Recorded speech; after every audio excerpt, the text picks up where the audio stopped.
All right, so we'll go ahead and get started and people can kind of file in as I'm talking. But thanks everyone for joining. This is the 6th webinar in our series. And if you don't know by now, my name is James. I am the Customer Success Manager at iMeasureU. For those of you that don't know what iMeasureU is, it's a lower limb load monitoring system to help with rehab and general load monitoring. Just a bit of housekeeping before we get started. So on the bottom of your screen, you will have a Q&A button. So as James is going through his presentation, if you have any questions, feel free to write them in under there. And then at the end, we'll have some time for question and answer. At the end of the recording, you'll be directed to our example dashboard if you want to just log in and play around with any data. And then if you have to leave at any time, we will be sending the recording tomorrow after it's all been processed. So keep a lookout for that in your email. So let me introduce to you Dr. James Malone. He is currently a senior lecturer in coaching science at Liverpool Hope University, and he acts as a consultant for a number of the sporting teams there. He gained his PhD in 2013 while working as a sports scientist at Liverpool FC. There he was responsible for the daily monitoring of the first team squad. After that, he spent 3 years working at Catapult Sports, which is a GPS sports tech company. He was an applied sports scientist and education manager and covered the whole European region. So since 2015, Dr. Malone took up his position at Liverpool Hope University, and he continues to research into the latest developments around athlete monitoring, along with his teaching duties at both an undergraduate and postgraduate level. So without further ado, I'll turn it over to Dr. Malone and let him do his presentation. Yeah, thanks very much for that beautiful introduction, James. Thank you. It's as if I wrote that myself, isn't it? So yeah, thanks very much, guys, for everyone for logging in this afternoon or this morning, depending where you are. I'm sure you'd much rather be on a beach somewhere around the world, but unfortunately due to COVID, we're all pretty much still locked away. So, you know, thanks very much for still spending your time to actually to log in today. So what I want to talk about really is focusing mostly on soccer, or football, depending where you're from, and looking really at the training load monitoring aspect in terms of adaptation, in terms of different systems in the body. So just go into the presentation. As James sort of alluded to, so I've got quite a varied background in terms of my sort of pathway since I started out. It was probably about just over a decade ago that I started working in the sort of sports science space, particularly in performance sport. So all the way back in sort of 2009, I started as a sports science intern at Everton. Spent a year there and then followed on to across the park to Liverpool. And as we said before, spent 3 years doing my PhD work there. And then following that, went to work for Catapult Sports, so a bit more sort of in the commercial space. So went very much from working with just a single team and a single bunch of athletes to pretty much supporting most of our clients across Europe and also different parts of the world as well. So those sort of experiences really helped me in terms of, you know, firstly working in performance sport to understand the ins and outs of what happens with coaching and things like that. But then the stuff at Catapult really opened my eyes in terms of the technology. So, you know, as probably people know about myself, I've used GPS technology quite a lot and published quite a lot in it as well. But, you know, certainly since the early sort of 2009 days when I first started, there's been evolutions pretty much year on year in terms of the different tech that's available to practitioners these days. And that's something that I've carried on into my role currently at Hope University, where, you know, a bit more of a research-led focus, but very much trying to think about the applied aspect of any of the studies that we do there. So, you know, currently a senior lecturer, and very recently, in the last sort of month or so, decided to give the consultancy a bit more of a formalised view. So started a sort of a side business called Athletic Monitoring. And the purpose of that is really just to help practitioners and, you know, up-and-coming sports scientists with anything to do with athlete monitoring, recovery and things like that. So that's where I'm at today. A couple of disclaimers. The first is that despite, you know, things like consultancy and my background, I don't get paid by anyone particularly in terms of any conflict of interest. So, you know, I'm quite thankful today if I measure you for giving me the platform to talk, but certainly not receiving any money from them. So anything I do say, it's not a sales pitch, it's just my take on athlete monitoring. And the second one is that I'm not a biomechanist. So, you know, I do have a sports science background and very much an applied scientist. So even though some of the things we'll talk about today have quite a lot of relation to biomechanics as a discipline, you know, I'm certainly not claiming to be an expert in that particular field. So in terms of the talk then for the next sort of 30 minutes or so, a couple of things I want to try and discuss. The first is trying to focus a bit more, I guess, on this systems approach to how we actually monitor our athletes. So getting away from a narrow focus, which we've done in the past, and try and think about a holistic view of the way we can look at athlete monitoring. I'm also going to talk in two parts really about some of the, I guess, physiological adaptation things that go on in soccer. And then also this untapped potential area of biomechanical loading and some of the pathways involved in that as well.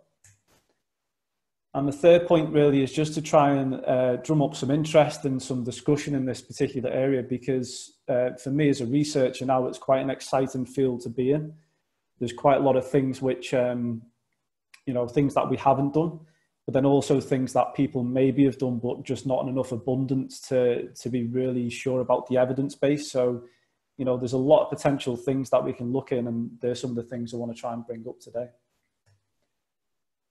So firstly, really, just before getting into the crux of it, is just to talk about how we adapt in the body. So, you know, if you look at any of the sort of literature around, I guess, more of the molecular-based stuff, you tend to look at two separate pathways in this. So you look at something down the left-hand side, which is more strength resistance-based work, where you hopefully want to look like Arnie on the left-hand side there, just like me. And on the right-hand side, you've got the opposite end of the spectrum, which is more your endurance-based adaptation. So for those who want to be, you know, a Tour de France cyclist coming up. So pretty much when we look at, you know, the stuff that was done by Vernon Coffey and some of the guys in Australia originally, very much two distinct pathways in how we adapt from the point of things like nutrition, training, performance, things like this. But obviously when we think about soccer and football, we don't think of those two separate things. We think about the combination of the two. And that's obviously where we get a lot of complication when it comes to training, in particular team sports and soccer, because we do have this distinct pathway in the way we adapt. You know, if you think back to the classical work by Hickson in 1980 about the interference effect and what happens there. So although there has been some studies to support and some that maybe suggest it's not as much of an issue, you know, if you look in particular in soccer, there is some issues there in terms of how we program, but then also how we monitor that adaptation as well.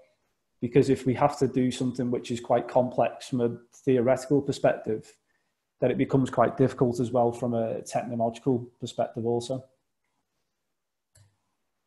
And in terms of the, I guess, the classical literature, again, you go back to the Hans Sale stuff from the 1950s when he wrote some of that seminal work around stress and how humans adapt to stress. At a very, very simple level, this is pretty much what we perceive as how we adapt. So obviously you've heard of the general adaptation syndrome model, where we start off at a baseline, we have some sort of external stimuli, which then results in fatigue, whether that's acute or chronic.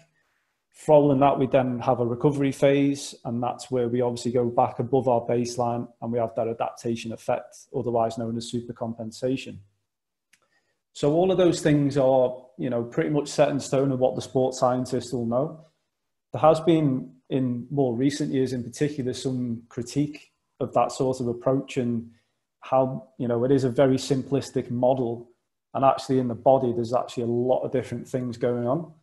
So although the, you know, the work by Sale is very much something we need to consider, you know, if you read the recent sports medicine article by John Kiley, which talks about periodization, he talks a lot about the fact that a lot of the models in periodization and what we do are actually based on potentially flawed information and research. So for me, it's important to think more holistically and not just about every single thing in the body responds in that same way. And that's really where the systems approach comes in. So obviously in soccer, we want to try and train and adapt and become the best we can, whether that's someone who's starting very much at the bottom of the ladder through the under-9 age group, or someone who's recently gone through to a senior team and who wants to actually stay there. Or it might even be someone who's coming to the end of the career and they want to make sure that they add another 2, 3, 4 years onto their contract to maximise the retirement pension pretty much. So when we look at that, then we look at the different systems in the body, and most people typically in soccer will probably look at things like the muscular system or the respiratory system. So how we look at things like heart rate response and adaptation in that respect. But actually there's a whole heap of things going on in the way we adapt. And actually, as I'll come on to, there's probably not enough things that we've got at present in the toolbox which can actually closely monitor all those adaptation effects. So if you think of something like the nervous system, for example, what we do know is that something neuromuscular perspective takes that little bit longer to firstly to recover, but then also then adapt as well. So then provide the next stimuli to adapt further. Something a bit more metabolic. So again, something like your respiratory system. You know, if we went for a run around the park and you've not done much running because people might have ate too much food in lockdown, you might be blowing a bit at the end of that. Your heart rate's through the roof. It might be up to 190, whatever. But within a couple of minutes or so, you're pretty much back down to baseline. Same with things like lactate, few hours and it's shuttled out of there in the body. So that sort of thing is very much different from something like a neuromuscular stimuli, which is very important for soccer. But something for me, which is very much an untapped area, is more of the structural level. So things like bone remodeling that we find, which is quite important for things like contact sports, you know, with the focus today being soccer. So how that then affects the skeletal system and the musculoskeletal system as well. You know, all of those things combined, we've got different rates and there's different things that are actually happening when we actually provide the stimulus. And just as it highlights there as well, things like how we recover from exercise is important from a monitoring perspective. So, you know, something down to the cellular level, like, you know, a glycogen or something like that, muscle glycogen, can take up to 3 days to replenish it fully in terms of the fibers. So again, looking at some of these things, how we can map that out in terms of linking to periodization is a key aspect of when we're actually monitoring our athletes. You've probably all seen this sort of model as well, made famously by Franco and Pellizzeri all the way back in sort of 2004, 2005. They actually wrote a recent sort of 15 years on piece in IGSPP recently, which is this reference here. But essentially what they're trying to say is there's not much really moved on really in that aspect. There's pretty much the same model there. A couple of aspects which may have been added, but the whole notion is that the fact we have this external load. So we have something that we instruct to the athlete. So whether that's a set number of reps or sets, certain duration of exercise, certain speed that you want someone to try and run at. All of those instructional points lead to the external stimulus and what we do. Something I'm quite interested in and published on in the past is organisation around that as well, and how we actually periodise that to make sure it's of the best sort of ability and the best bang for your buck, which is important in soccer. I could do a whole talk on that, to be honest, but I'm not going to focus so much on periodisation today. But I guess talk a bit more as well about internal load.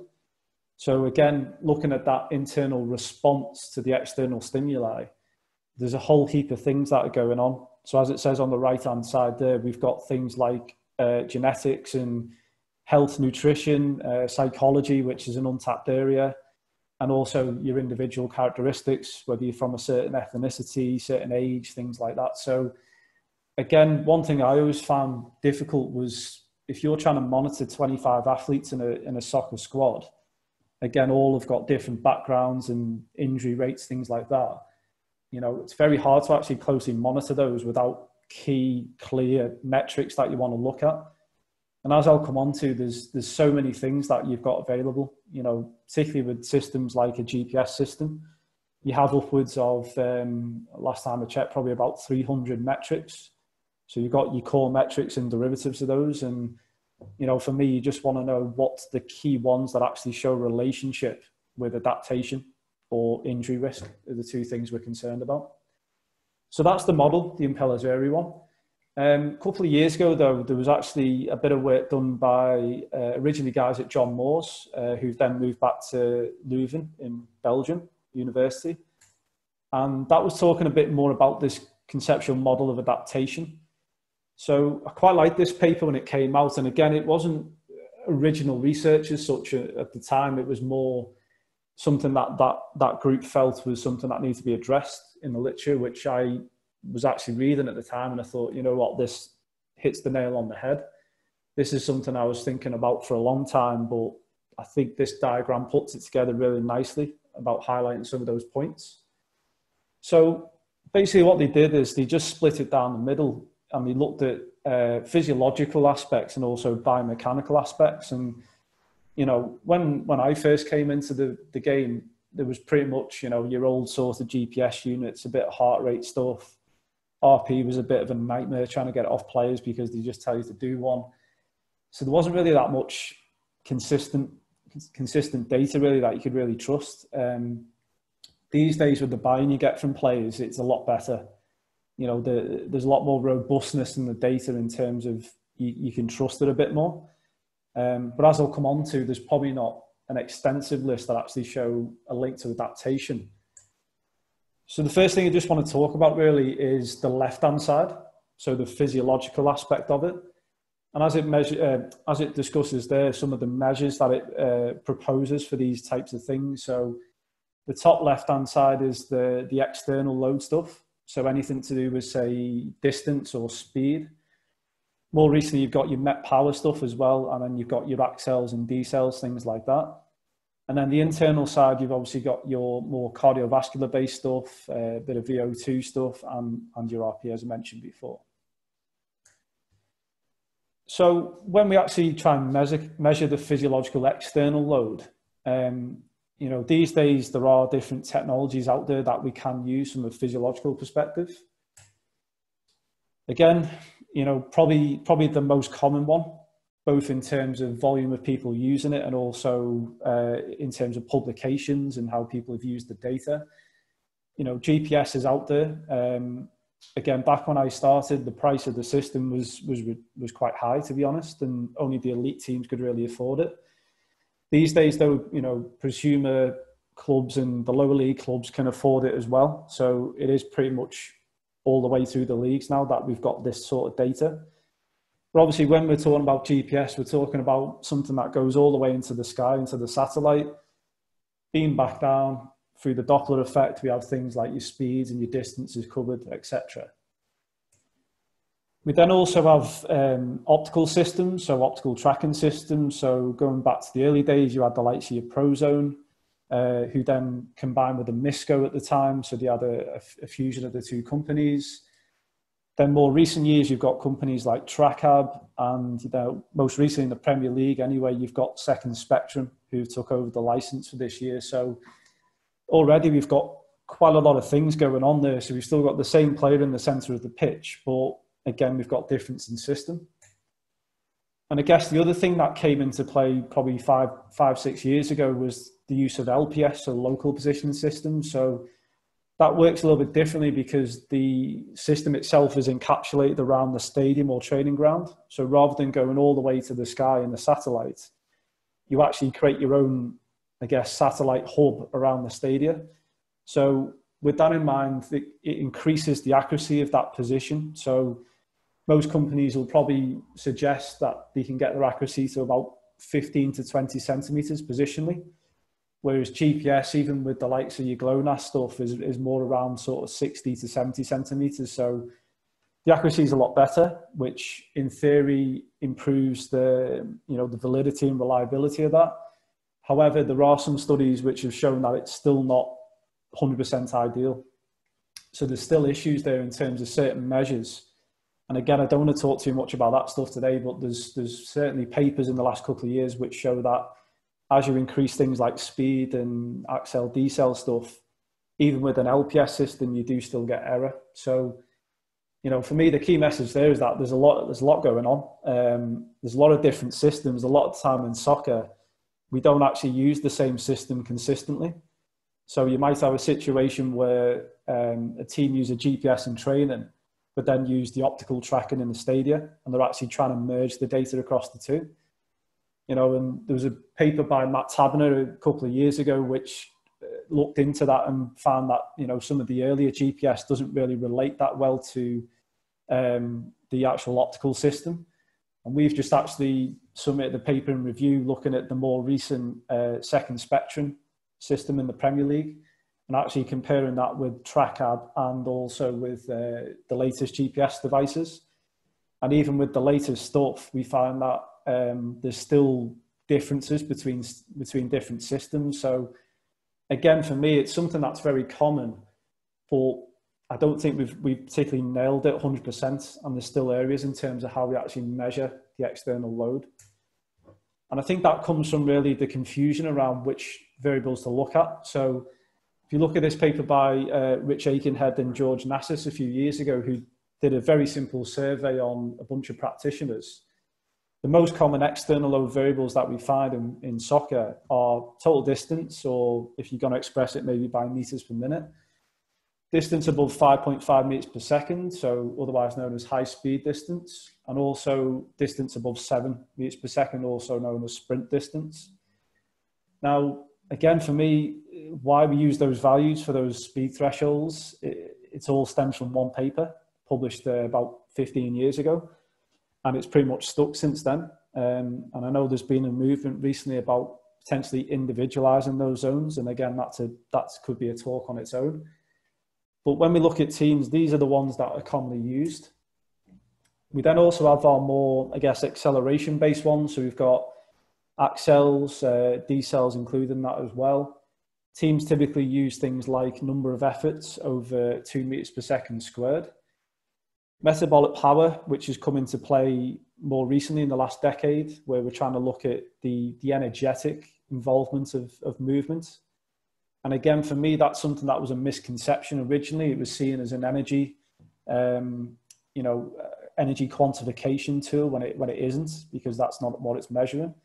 But what it can do is it can take into account acceleration, deceleration work coupled with that higher speed movement work, which you don't get with just a high speed distance. And then finally, something like a peak speed, which again is quite useful for a rehab setting when you're coming back from, say, a hamstring injury. So they're probably the main metrics that we look at from an external perspective. In terms of the internal, from the physiological side, so we've got firstly the heart rate stuff. So we've got time in the zones. So something like above 85% heart rate max or 90% is quite common. One issue with that for me is that the way we actually derive the max value can be questionable in soccer. So if you actually went around a lot of the clubs, due to the practical nature and the fact that we can't get everyone in the lab to do a stress test, a lot of the time it will be an proxy sort of max value. So it might be something like a yo-yo test, or it might be the hardest drill you've had in pre-season to base it from. So from a gold standard perspective, it's certainly not the best, but it's something that is quite commonly used. But again, if that's your standard, then as long as you're consistent, it's okay. But there is that inconsistency around the different teams. Average heart rate, which is commonly used, again, not really that useful unless it's got some sort of marker against it. And then heart rate exertion, which typically uses something like an Edwards Trimp score or something like that, which again has got a bunch of critique around what we're actually doing there.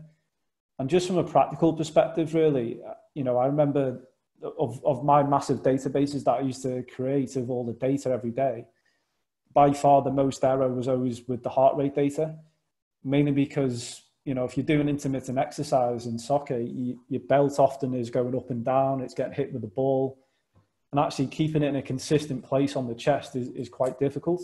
And I know that technology's moved on and we've got systems now that incorporate it within the vest and things like that. But speaking to practitioners recently, that's still quite an issue, is actually getting consistent, clear heart rate data, in particularly in intermittent exercise.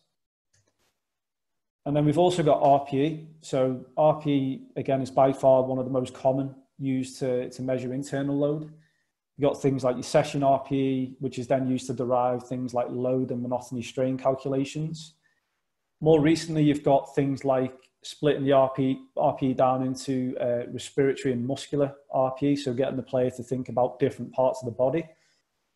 But again, for me, the subjective data is always questionable sometimes. You know, players lie. Soccer players like to lie. They like to hide things from the coach. Sometimes they're just in a bad mood, so they don't want to give a true score.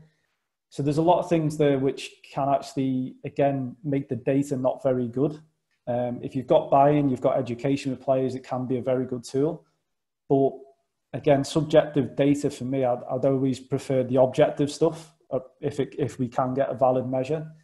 And even simple things like on the screen there, we've got a color-coded RPE scale, which again, a recent paper showed that it can actually be a negative thing because it makes people go to a certain score. So there's a lot of nuances around that, and something again, which for me is kind of masked over, particularly in research as well. And, you know, I've probably been guilty of it myself in the past. So the most important thing what we're trying to get about today is how they relate to adaptation. And it's actually quite surprising, really, despite, as I say, over 200-300 metrics out there in terms of soccer research, there isn't actually that many that clearly show a link with adaptation. So there was a systematic review published a couple of years ago by Arne Jaspers, who did his PhD in this area. And, you know, Arne looked through all the literature, went through the quality control with it being a systematic review. And actually, when you look at the paper and subsequent papers, there's not actually that many things which show a clear enough relationship with changes in fitness. So, for example, jump performance, there was only really two things that showed a difference for a couple of studies, which was accumulated match minutes and also high-speed distance above 14.4 Ks. The same for increases in aerobic fitness. So one of the things we do find is that time in what we call the red zone, I guess, above 90% heart rate max, does consistently show a relationship with improvements in aerobic fitness, particularly in pre-season phase. Again, high-speed distance seems to have an effect as well. And more recently, from an internal perspective, things like that breakdown of RPE into muscular respiratory, and also some of the work done by Ibi Akabat in the last couple of years on iTrimp and how we individualize the TRIMP score, has shown that relationship with improved aerobic fitness. And again, things like sprint performance, you'd think that there'd be a heap of things really that would show relationships. But again, according to the paper, there was only really match minutes accumulated, so consistent playing time without getting injured, which showed that relationship to improve sprint performance. So really, you know, looking at that, it's quite surprising really in terms of, from a research perspective, how little there is in terms of how those measures, those load monitoring measures relate to adaptation. And there has been, you know, this is a paper from 4 years ago, so there has been other studies since then. And, you know, there's some studies showing maybe Met Power might be something showing a bit of promise there in terms of link with changing in fitness. But again, there's probably a lot of things like standard RPE and some of those GPS measures which actually aren't really doing that much. So that's kind of the physiological side. And I just want to now talk a bit more on the right-hand side about the biomechanical monitoring and how we actually look at that. So again, according to the model, we've got things split into external, internal load. So on the top right-hand side, we've got things like our whole body loading. So I'll come on to some of those calculations in a second. Accels and decels again, and also things like the rate of acceleration done through accelerometers. And then from an internal load perspective, we're really concerned about things like the joint, the muscle, tissue, and how all of these things change with exercise, intermittent exercise. And there may also be some subjective stuff in there like RPE. But if we look at some of the existing measures or common existing measures that are used, so on the left-hand side here, we've got probably three of the most common ones used by practitioners in soccer. So each of these are obviously relating to a different company. And these have changed a bit down the years as well, but things like player load, dynamic stress load, body loads. The concepts of all three are pretty much the same. You know, it's an accumulation of your accelerometer data in different directions and your 3 planes of movement. You just have different variances in terms of how those calculations are based and the processing and things like that. And then probably more recently, we got things like, again, from the inertial sensor, really, we got things like step balance, which has come into play. Also, more recently, some work done by the likes of Martin Boucher at PSG, looking at vertical stiffness in soccer. And then more traditionally, you've got your sort of accel, decel stuff. And as I mentioned before, actually, the research shows that, particularly with things like GPS, accel, decel above 3.5, 4 meters per second is pretty rubbish in terms of quantifying that. And that's why a lot of teams actually have to go quite low and just get the total number above, say, 2 meters per second squared, because we can't really trust the proposed sort of high accel decel efforts that are being counted towards. So we've got all of these sort of things going on there. And then we've also got the more recent spate of these sport-specific algorithms, which this is where the data science has come into play. So again, using examples here, we've got things like a goalkeeping dive algorithm that was used. We've also got in cricket, something's quantified bowling action, so the number of balls bowled. And in things like rugby union, we've got things like impact within the scrum. So obviously these aren't really traditional metrics. These are new metrics that have been derived from existing data that's around. But again, how these things and how these sport-specific algorithms actually then relate to adaptation is a massive question mark for me. So I know recently, like I was involved in the original stuff at Catapult with the goalkeeping dive algorithm together with Chris Barnes. So Jerome Duracell, who's still there as well. So we did a lot of work on that, piloting the algorithm and things like that. And to be honest, it's probably still lacking a really good validity study done by an external body. But what I've noticed is that already there's been 2 or 3 papers published on that data without actually doing the first steps of determining if it's actually firstly accurate, but also how that then relates to adaptation. We're just merely describing what's happening in training. So, you know, that's okay from a starting point of view, but there is a lot more stuff with these algorithms which we do rather than just quantifying to say what we do on different match days. So if we look at the body of literature then with those sort of the existing metrics that we've got, again, there's very little that shows any clear adaptation effects. So there's a study done a year or so ago by Clemente, who found the sum of acceleration efforts, I believe it was above maybe 2 meters per second squared, showed a medium to large sort of correlation with improvements in VO2 max. So this is all in soccer players, sorry. And they also found a positive relationship with improvements in hamstring peak torque done through an IKD machine. So again, just the acceleration metric showed a little bit of something going on there. Again, Ibby's work there a couple of years ago, looking at the relationship between the player load, so the accumulated acceleration work, accelerometer work, versus the iTrimp internal load. And again, they found using that ratio approach that there was actually improvements in things like velocity at lactate threshold and velocity at obler as well, using a treadmill test. So there's something maybe going on there. Again, in football, last year there was a study done with body load, which is the GP Sports derived value. And they also found potential improvements in a fitness aerobic-based test. So this one was the 30-15 intermittent test. And then more recently as well, we've got this one looking at vertical stiffness using the GPS accelerometer. And that was done through Adrian Gray and his sort of company that he uses the data to derive these metrics from.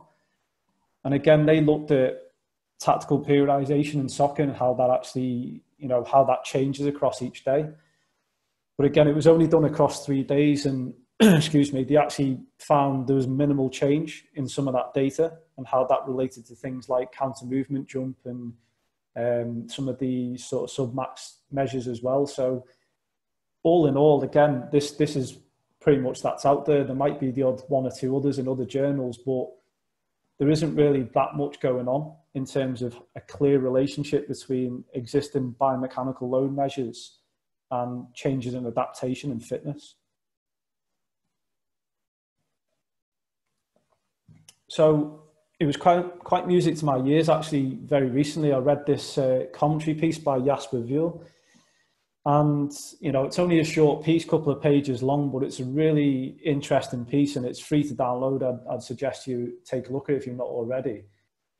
And it talks a bit about, I guess, some of these missing pieces that we've got in terms of how we monitor in terms of team sports and soccer. So the figure here is quite a nice one, really, where it summarizes the current state of play.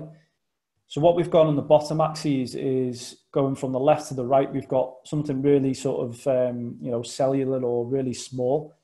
So the tissue type stuff there, all the way up to the right-hand side, which is more of a whole body type movement and adaptation. And then we've also got on the continuum something that's currently only really done in the lab versus something that's very much a field-based measure. And the first thing you notice is that right in the top right-hand corner, we've got the cumulative acceleration metric. So the likes of your, you know, player load, body load and stuff like that. We've then also had the spate of these things like vertical stiffness, ground reaction force, leg stiffness, and how some of those things interact as well. And we can also break down different segments of acceleration. So looking at, you know, player load, for example, in the different planes. But then as we come to the left-hand side, as the massive circle alludes to, there's really there's a massive gap there in terms of how we look at structural change, particularly chronically within the soccer player. So if we want to look at tissue stress, or we want to look at how we adapt from maybe a muscle tendon perspective, at the moment, we can only really assess that in the lab. You know, there's not really anything embedded in the wearable tech that can clearly measure that for the practitioner. And the other aspect that, as I'll come on to, is actually, you know, on a daily basis, can we actually measure those sort of adaptations? So it's great being able to come to a lab and do a battery of tests, maybe once every few months. But what the practitioners want is they want something where they can make decisions day to day. And that's where this whole missing piece needs to be linked into the practicalities of what we need. And this little snippet for me kind of hit the nail on the head, really, from the paper.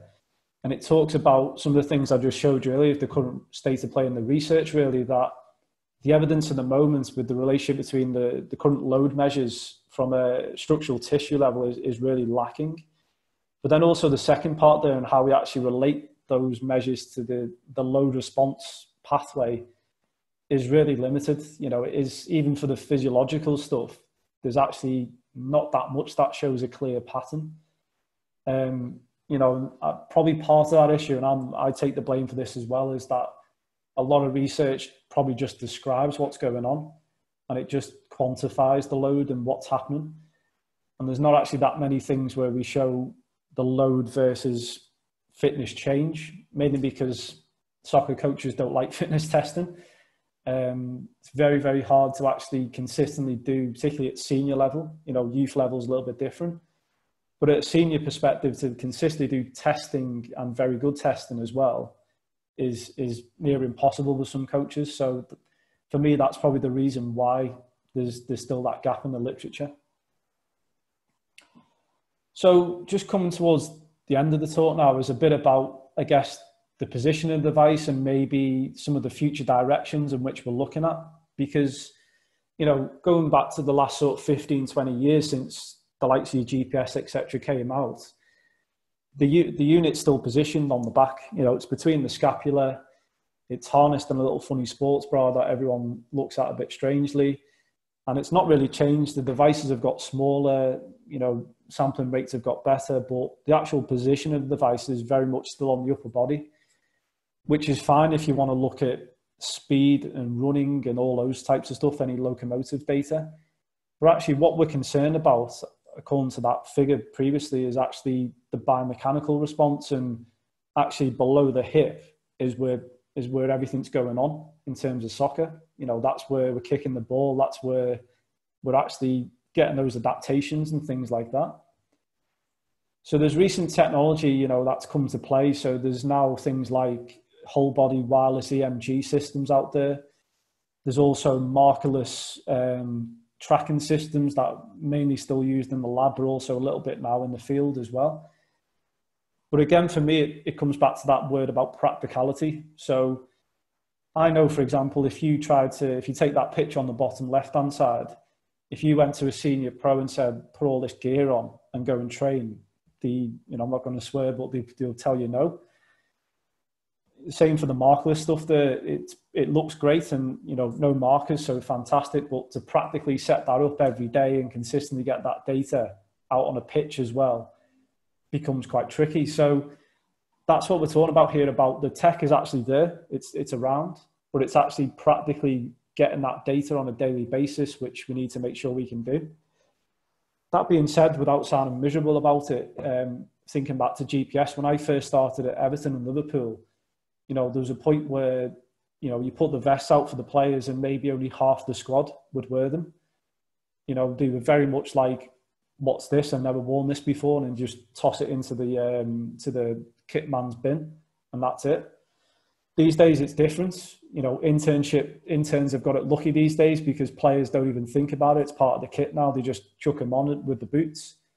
So that's maybe taken 5-10 years to get to that point, and there's no reason why players can't adapt to wearing more sensors. But we need to make sure that it's practical. It's something that they can easily stick on, collect data, download after. It's not going to take 6 hours, and we can actually use it. Because, position of device is important.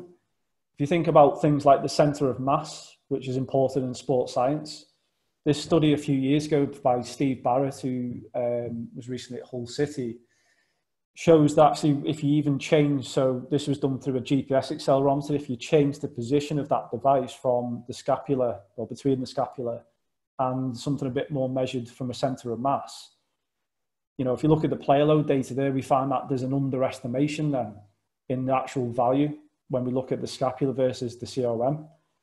So straight away, even with that device, we're getting differences in data and what we're actually getting from an output perspective.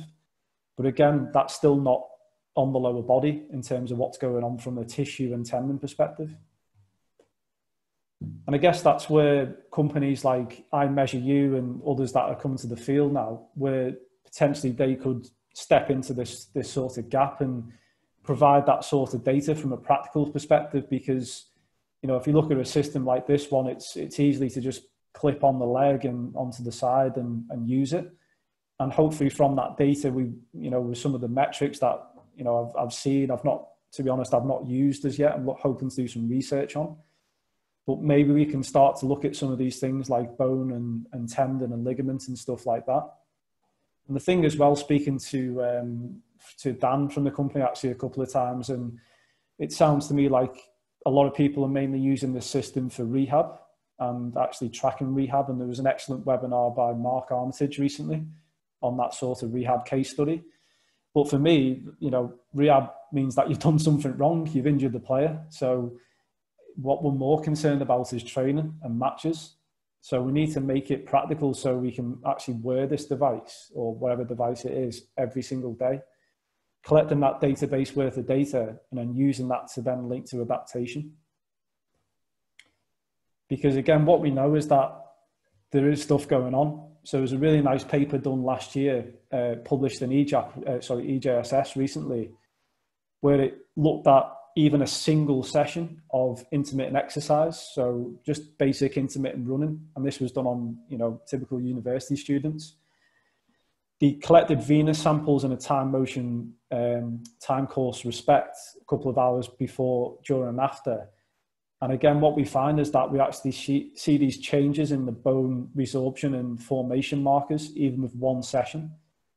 So to quantify that and to then link that in to these metrics, I think is the key. And that's something, as I say, I'm hopefully COVID pending, we're looking to do some research on, because it's quite an exciting area to potentially look at. And then for me, maybe thinking out loud, it's something like this. We're always thinking about different things, different systems, and maybe that's a bad way to look at it. There's a lot of tools out there, and for me, it needs an integrated approach. So we still need GPS to monitor movement, to monitor sprints, to look at distance covered, things like this. But then we also need something in the lower limb, something that's going to clearly monitor the biomechanical loads in a much better way. But then what we've also got on the left-hand side is our data science. Sorry to give a stigma there, the nerd glasses, but this is now coming into play where we've got some very clever guys and girls who are able to look at that data and create these algorithms and really integrate everything together. So I do feel as though it needs a partnership of these sort of companies and these technologies, rather than thinking it's one or the other, because I don't think one can do everything. I think it needs to be a bit of everything. And that's me. So just a couple of take-home messages then from the talk. First one is that physiological based measures, as I've shown there's a lot out there on that left-hand side of the model. So there's a lot more established sort of things going on. However, there's still, for me, a lack of research, which, clearly in a clear way shows that there's a link between some of those common metrics and changes in fitness to make soccer players better from a physiological perspective. And also, as I've just alluded to at the end, there's a massive gap there in terms of how biomechanical load variables can actually potentially look at that load adaptation pathway and how those two link together and actually holistically view the adaptation process. And that's me. So yeah, thanks very much for listening. I think James is going to hand over to James to do some Q&A now. But if anyone wants to drop me an email, got my email address at the university there. I've also set up a website because I was bored in lockdown. So if you want to check out athleticmonitoring.com, and put some stuff on there as well, and the usual stuff on Twitter as well. Okay, thank you very much. Okay, thanks, James. Great presentation. So yeah, we'll open it up to questions and answers now. Just a reminder, if you do have a question, put it in the Q&A section at the bottom, and we'll try to get to as many as we can. So James, the first question has to do with RPE. The question is, what can we do to help athletes feel comfortable to tell their true RPE? Yeah, good question. Yeah. So, I probably bashed RPE a little bit there, a bit harshly, but, depends on the population for me. And if we're talking about soccer anyway, so if you're working with, say, an academy group of kids or, someone who's coming through, they're pretty much going to do as they're told a lot of the time, apart from the odd one or two. When you get to more the senior level, I think it becomes a bit more difficult. I had a player I used to work with who gave me 4 every day for a full season. And at first I was entering it into the database, and then I quickly realized what he was doing. So things like that. And I tried speaking to him and tried to sell him the benefit of RP and, try and educate him what it's actually showing, but he was just not having it. And there was nothing, I spoke to some of the other staff and I was thinking, what can we do to improve this situation? And there was literally nothing. And for me, that's always an issue with subjective data, because in an instance like this, there was nothing we could do. Whereas if he wore, I don't know, a heart rate belt or something to give us some sort of internal load, at least as long as he's wearing it, you can't really cheat it as such. But, coming back to the question, I do feel like you can educate players, if you explain to them either one-on-one, small groups, particularly if they're not initially getting, they're not buying into things, you can slowly win them over. But for the majority, if you're working with sort of amateur youth-based athletes, I feel most of the time you should be pretty okay. They're pretty okay with it. Okay, thanks, James. So next question has to do with a recent paper. It says, Matthew Lacombe at PSG recently wrote an article on whether or not it's time to move away from GPS-related research. What are your thoughts on his findings?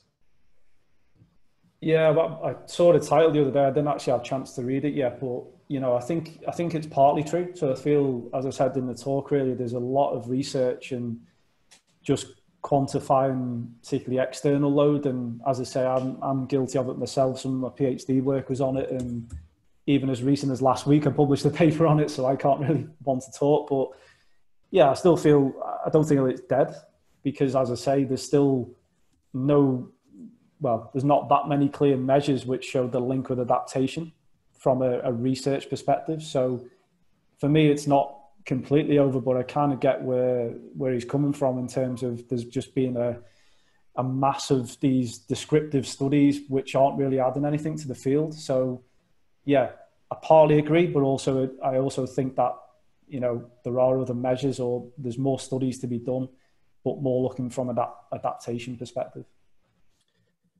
Okay, so next question is from Louise. He says, how can we implement a monitoring program based on biomechanical parameters to evaluate the load in a soccer player?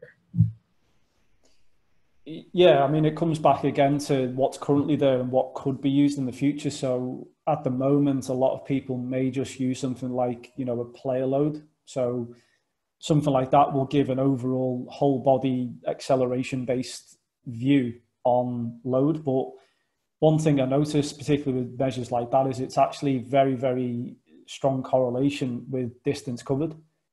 So if you're working in outdoors with players a lot of the time, I don't feel as though it's really given much more than just looking at distance covered in terms of that overall loading.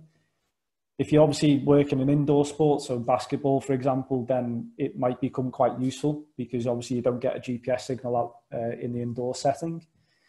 But then I think some of these new metrics, so, you know, speaking to Dan and a few of the guys at iMeasureU and things like the bone loading metrics and things like that, having looked at them, it looks like there's some really good potential there. But, you know, I'm a scientist, I'm a researcher, so I want to see the evidence to support its use. But I guess it becomes the trade-off where practitioners will adopt first and then ask questions later, mainly because peer review is so slow, having been on the end of it myself, and it may take 12 to 18 months to get some clear data published, whereas a practitioner is probably sacked by then. So yeah, for now, you probably use the current metrics, but there are some potential ones which could come into play in the future.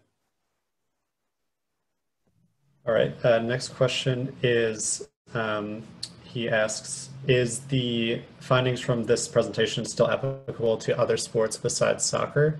And if so, what are some considerations to keep in mind?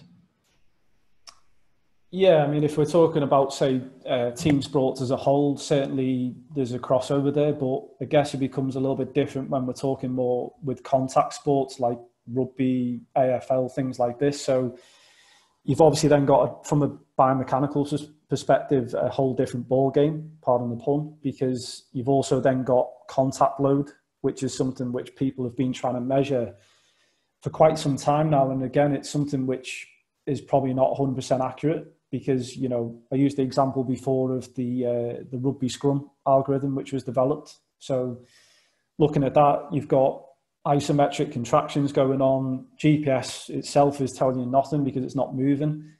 People trying to use the inertial sensor to try and get some sort of quantification of the load from that sort of contact, that stimulus. But again, there's only been a handful of studies done by the likes of Ryan Chambers and Tim Gabbett in that area.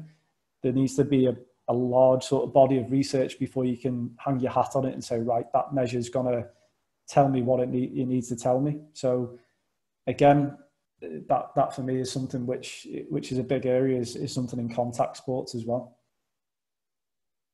Okay, this question seems like it's kind of related. They say for indoor sports, is GPS still relevant, or should we be looking at other things? Yeah, like I said before, I mean, you could still collect things like your player load through GPS, and you know what people do forget is the likes of GPS has still got inertial sensors in there. So if we use basketball as an example again, I know that some companies have developed their own jumping algorithm to detect number of jumps. So again, it may still be useful to use that in that setting, but again, you're going to be missing out on all the other stuff as well. I know that some companies try to make a indoor distance calculator, which again, I'd probably stay clear of if I'm being honest. So yeah, probably the future, for me, it's not just indoor sport, but outdoor as well, is looking at a combination of something like an iMeasureU or something a bit more lower body based as well, because we need to know the whole picture. Okay, thanks, James. So that's probably all the time we have for today. If we didn't get around to your question question, feel free either to send it to Dr. Malone directly, or if you contact us at iMeasureU, we can forward it along as well. And then just a reminder, you will be sent the recording of this after it's been processed, so you should be getting that email tomorrow. So Dr. Malone from iMeasureU, a big thank you for putting on this presentation, and also thank you for everyone for joining. Any follow-up, feel free to reach out to either one of us. All right, thanks. Cheers, thanks everyone.